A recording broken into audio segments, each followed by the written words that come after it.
Le cœur de l'homme. Le livret intitulé « Le cœur de l'homme » est né en France en 1732. Le texte a été réécrit en 1929.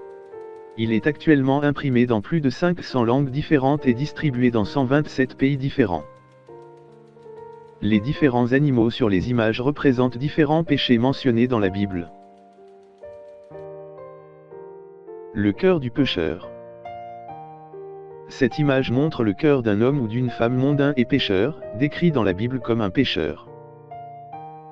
Sur cette image, sous la tête, on voit le cœur d'un homme occupé par divers animaux, qui représentent les nombreux péchés dans le cœur de l'homme. Dieu nous dit par la bouche du prophète Jérémie, que personne ne peut comprendre le cœur de l'homme. Il n'y a rien qui soit aussi trompeur que lui, il est trop malade pour être guéri. Jérémie 17 verset 9. Le pan. Alors que la beauté du pan est admirée de tous, ici dans le cœur de l'homme, elle représente le péché d'orgueil. L'orgueil vient du centre même de l'enfer et se révèle de plusieurs manières. Certaines personnes se targuent de leur richesse, de leur niveau d'éducation ou de vêtements à la mode. Le bouc. Le bouc représente les désirs corporels, et l'immoralité et l'adultère. Ne savez-vous pas que votre corps est le temple du Saint-Esprit, qui habite en vous, et qui vous a été donné par Dieu? Vous ne vous appartenez pas à vous-même, mais à Dieu. 1 Corinthiens 6 versets entre 18 et 19. Le porc. Le porc représente les péchés d'ivresse et de gourmandise. C'est un animal sale, qui dévore avidement tout sur son passage, que ce soit propre ou souillé. De la même manière, un cœur pécheur dévore toute suggestion, expression, image, littérature immorale et bien d'autres. La tortue. La tortue représente la paresse, la lenteur à obéir et la sorcellerie. Un paresseux qui refuse de travailler ne fait que se tuer, tout ce qu'il fait, c'est penser à ce qu'il aimerait avoir. Proverbe 21 versets entre 25 et 26. Le léopard. Le léopard est une bête très sauvage et cruelle. La haine, la colère et la mauvaise humeur dominent fréquemment dans le cœur d'un homme et mènent souvent au meurtre. Ne te hâte pas de t'irriter, car l'irritation repose dans le sein des insensés. Ecclésiaste 7 verset 9. Le serpent. Le serpent représente le diable qui est très trompeur, intelligent et jaloux, et fait tout son possible pour détruire notre relation avec Dieu. Le serpent a trompé Ève dans le jardin d'Éden et a détruit la douce communion et l'amitié avec Dieu. La grenouille. La grenouille symbolise ici le péché d'avidité et l'amour de l'argent qui est la source de tous les maux. 1 Timothée 6 verset 10. Certaines grenouilles au Congo ont été vues en train de manger des fourmis par centaines jusqu'à ce qu'elles éclatent et meurent. Satan. Satan est le père de tous les mensonges, et c'est celui qui nous amène à pécher, puis il domine nos cœurs. Dès le début, il était un meurtrier et n'a jamais été du côté de la vérité parce qu'il n'y a pas de vérité en lui. Quand il ment, il ne fait que ce qui lui est naturel, car c'est un menteur et le père de tous les mensonges. Jean 8 verset 44. L'étoile. L'étoile représente la conscience dans le cœur de chaque homme. Cette mauvaise conscience peut parfois être tranquille, parfois troublée. Même dans le mauvais cœur, la conscience est toujours là, mais elle est ignorée, et ne peut donc pas aider cette personne. L'œil de Dieu. L'œil de Dieu voit tout ce qui se passe dans le cœur. Rien ne peut être caché à son œil flamboyant, et donc il connaît et voit toutes les pensées et intentions secrètes du cœur. Que vous fassiez vos mauvaises actions dans la nuit la plus sombre, dans la forêt la plus épaisse, dans le fossé le plus profond ou n'importe où, Dieu le voit. Les petites langues de feu. Les petites langues de feu autour du cœur représentent l'amour de Dieu qui entoure le cœur pécheur. Alors que Dieu déteste le péché, il aime l'homme et ne veut pas la mort d'un pécheur. Dieu veut que nous nous détournions de nos péchés et que nous vivions. Jésus est venu sauver les pécheurs. Il y a une grande joie au ciel pour un seul pécheur qui se repent. Luc 15 verset 7. L'ange. L'ange représente la parole de Dieu. Dieu veut parler à ceux qui ont été trompés et portent de lourdes charges de péché. Ils doivent se détourner de leur voie pécheresse et laisser la lumière et l'amour de Dieu entrer dans leur cœur. La colombe. La colombe est le symbole du Saint-Esprit, l'Esprit qui révèle la vérité sur Dieu, sur le péché et ce qui est juste, et sur le jugement de Dieu. Jean 15 verset 26. Le Saint-Esprit est montré ici en dehors du cœur humain. Il ne peut pas vivre là où le péché règne. Jésus lui-même le confirme en disant, car de l'intérieur, du cœur d'une personne, viennent les idées mauvaises qui la conduisent à faire des choses immorales, voler, tuer, commettre l'adultère, être avide et à faire toutes sortes de choses mauvaises, la tromperie, l'indécence, la jalousie, la calomnie, l'orgueil et la folie, toutes ces choses mauvaises viennent de l'intérieur d'une personne et la rendent impure. Marc 7 versets 21 à 23. Le cœur convaincu de péché, à la recherche du salut. Cette image représente le cœur d'un homme qui regrette ses péchés et commence à chercher Dieu. Ici, nous voyons le pécheur qui commence à écouter le message de Dieu et à ouvrir son cœur à l'amour de Dieu. Le Saint-Esprit commence à briller dans le cœur sombre et pécheur. La lumière de Dieu entre dans son cœur pour chasser toutes les ténèbres. Lorsque la lumière de Dieu entre, les ténèbres doivent disparaître. Le péché, décrit ici en utilisant tous les différents animaux, doit disparaître. Par conséquent, cher ami, permets à Jésus, la lumière du monde, d'entrer dans ton cœur, et les ténèbres et les mauvaises actions des ténèbres devront quitter ton cœur, comme le montre cette image. Jésus a dit, « Je suis la lumière du monde. Celui qui me suit aura la lumière de la vie et ne marchera jamais dans les ténèbres. » Jean 8 verset 12. Si le Fils, Jésus, vous libère, alors vous serez vraiment libre. Jean 8 verset 36. Le cœur repentant. Cette image représente le cœur de quelqu'un qui cherche sérieusement à trouver la bonne relation avec Dieu. En voyant la croix que l'ange de la parole de Dieu lui montre, son cœur déjà repent se brise définitivement. Il est ému de regret et de tristesse profond et sincère pour ses nombreux péchés. Lorsqu'il voit le grand amour de Dieu exprimé en Jésus-Christ, cet amour fait fondre son cœur. Il commence à comprendre que Jésus-Christ, le Fils de Dieu, est venu pour ôter ses nombreux péchés. Jésus était prêt à mourir à sa place sur la croix. L'amour et la paix de Dieu entrent dans son cœur alors qu'il commence à comprendre que, le sang de Jésus, son Fils, nous purifie de tout péché. 1 Jean 1 verset 7. Crée un cœur pur en moi, ô Dieu, et mets en moi un esprit nouveau et loyal. Psaume 51 verset 10. Encore une fois, la parole de Dieu dit, « Je suis satisfait de ceux qui sont humbles et repentants, qui me craignent et m'obéissent. » Ésaïe 66 verset 2. Crucifié avec Christ. Cette image parle d'un chrétien qui a trouvé la paix parfaite et le salut éternel par la mort de notre Seigneur et Sauveur, Jésus-Christ. Cette personne ne se vante de rien d'autre que, seulement de la croix de notre Seigneur Jésus-Christ, car par sa croix, le monde est mort pour nous, et nous sommes morts pour le monde. Galates 6 verset 14. Jésus est mort sur la croix pour que nous aussi, mourions au péché et vivions pour la justice. 1 Pierre 2 verset 24. Il nous est commandé de laisser l'Esprit diriger nos vies, et nous ne satisferons pas les désirs de la nature humaine. Galates 5 versets entre 16 et 25. Confesses-tu ouvertement que tu as donné ton cœur à Jésus-Christ, par ce que tu dis et fais?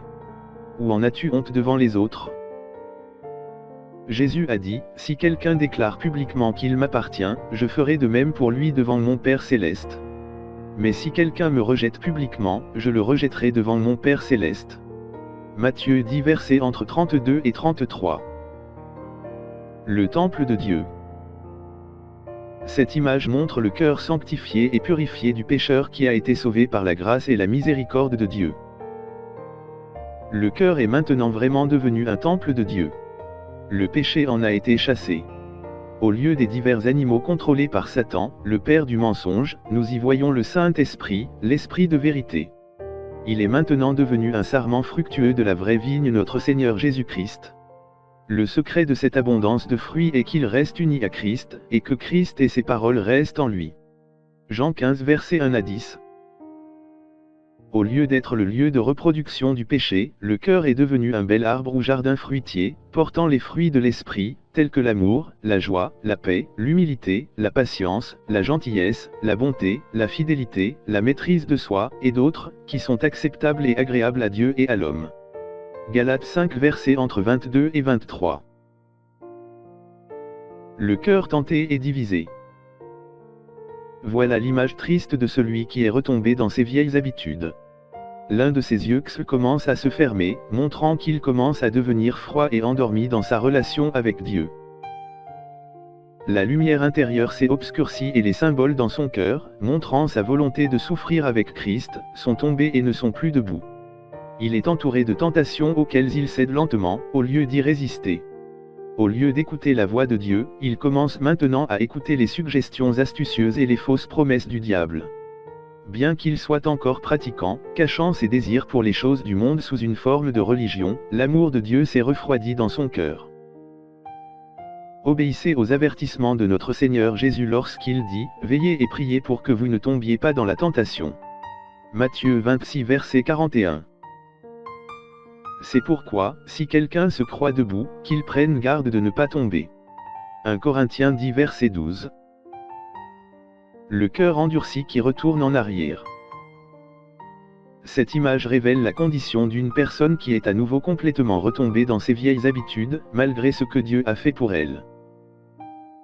Après que cette personne ait été une fois dans la lumière de Dieu et ait goûté au doigt du ciel et reçu sa part du Saint-Esprit, elle a abandonné sa foi. Hébreux 6 verset 4. Jésus lui-même a décrit la condition de ceux qui sont retombés de la foi en disant « Lorsqu'un mauvais esprit sort d'une personne, il parcourt un pays aride à la recherche d'un endroit où se reposer. S'il n'en trouve pas, il se dit « Je retournerai dans la maison, d'où je suis sorti et quand il arrive, il la trouve propre et rangée. Puis il sort et amène 7 autres esprits encore pires que lui, et ils viennent y vivre. Alors, la dernière condition de cette personne est pire que la première. » Luc 11 versets 24 à 26. Ce qui leur est arrivé montre que les proverbes sont vrais, un chien retourne à ce qu'il a vomi, et un cochon qui a été lavé retourne se rouler dans la boue. 2 Pierre 2 verset 22. La fin du pécheur. Ici, nous trouvons le pécheur entêté et déchu qui n'a plus voulu ouvrir son cœur à Dieu. Les faux plaisirs du péché ont disparu, et maintenant il doit affronter la terrible réalité du coût élevé et épouvantable du péché. Les angoisses de l'enfer deviennent réelles pour lui. Bien qu'il aspire maintenant à prier, il constate qu'il ne peut plus communiquer avec Dieu dont il a rejeté l'amour pendant si longtemps. Ses amis ont peur de se tenir à son chevet, et leurs vaines paroles de réconfort ne peuvent plus l'aider maintenant. Ses richesses ne peuvent ni prolonger sa vie, ni sauver son âme, ni réduire l'agonie de son âme. Il commence à comprendre que, c'est une chose terrifiante que de tomber entre les mains du Dieu vivant. Hébreux 10 verset 31. Il avait pensé se mettre en règle avec Dieu une fois, mais maintenant il découvre que c'est trop tard. Ce pécheur mourant qui a rejeté le pardon et l'amour de Dieu de son vivant doit maintenant entendre la voix de son juge, le Sauveur qu'il a rejeté, lui dire « Loin de moi, vous qui êtes sous la malédiction de Dieu. Au feu éternel qui a été préparé pour le diable et ses anges. » Matthieu 25 verset 41. Le cœur victorieux. Cette image montre un chrétien qui reste fidèle et remporte la victoire sur les épreuves et les tentations douloureuses. Alors qu'il est tenté de toutes parts, il reste ferme et tient jusqu'au bout, vainqueur par Jésus-Christ. Non seulement il a commencé la course chrétienne, mais il la continue, courant avec détermination, gardant les yeux fixés sur Jésus, de qui dépend notre foi, du début à la fin. Hébreux 12 versets 1 et 2. Cette personne est prête à rencontrer Dieu. Il est comme un arbre qui pousse au bord d'un ruisseau, qui porte du fruit au bon moment, comme un sarment de la vraie vigne, portant beaucoup de fruits. Il n'a pas peur de la mort, car l'amour parfait de Dieu, qu'il a reçu par le Saint-Esprit, a rempli son cœur. Il se souvient des paroles de Jésus. Heureux êtes-vous quand les gens vous insultent et vous persécutent, et disent toutes sortes de mensonges contre vous, parce que vous êtes mes disciples. Soyez heureux et réjouissez-vous, car une grande récompense vous est réservée dans les cieux. Matthieu 5 versets entre 11 et 12. Entrez dans la gloire du Sauveur. Jésus a dit, « Je suis la résurrection et la vie. Celui qui croit en moi vivra, même s'il meurt, et quiconque vit et croit en moi ne mourra jamais. » Jean 11 versets entre 25 et 26. Celui qui entend ma parole et croit en celui qui m'a envoyé, a la vie éternelle. Il ne sera pas jugé mais est déjà passé de la mort à la vie. Jean 5 verset 24. La mort n'inspire plus ni crainte ni effroi aux chrétiens. La mort est détruite, la victoire est complète. Mort, où est ta victoire? Mort, où est ton aiguillon? Merci à Dieu qui nous donne la victoire par notre Seigneur Jésus-Christ. 1 Corinthiens 15 versets 54 à 57. Une personne qui a vécu et marché avec Dieu n'a pas peur de la mort. Quand le moment sera venu pour lui de mourir, il ira avec joie, comme le dit l'apôtre Paul, « Je veux vraiment quitter cette vie et être avec Christ, ce qui est une bien meilleure chose. » Philippiens 1 verset 23. Heureux ceux qui meurent désormais au service du Seigneur. Oui, en effet, dit l'Esprit. Ils apprécieront le repos de leur dur labeur, car le bien qu'ils ont fait les accompagne. Apocalypse 14 verset 13. Cher ami, que Dieu t'aide à donner ton cœur à celui qui t'aime, car il te parle maintenant en disant, « Retourne vers moi de tout ton cœur. » Deutéronome 30 verset 2. Et toi qui as donné ta vie à Dieu, tiens ferme les vraies paroles que je vous ai enseignées, comme l'exemple à suivre, et demeure dans la foi et l'amour qui sont les nôtres en union avec le Christ Jésus. 2 Timothée 1 verset 13. À celui qui est capable de t'empêcher de tomber et de t'amener sans défaut et joyeux devant sa glorieuse présence, au seul Dieu notre Sauveur, par Jésus-Christ notre Seigneur, soit gloire, majesté, puissance et autorité, depuis toujours, maintenant, et pour toujours. Amen. Jude 24 verset 25. Prions ensemble. Mon Père céleste, je suis désolé pour les péchés de mon cœur. Je veux que ta lumière brille dans mon cœur, pour enlever toutes les mauvaises choses qui ruinent ma vie. S'il te plaît, donne-moi un cœur nouveau et remplis mon cœur de ta présence. S'il te plaît, aide-moi à vivre une vie qui te plaise et aide-moi à être la personne que tu aimerais que je sois. Je demande ceci au nom de Jésus. Amen.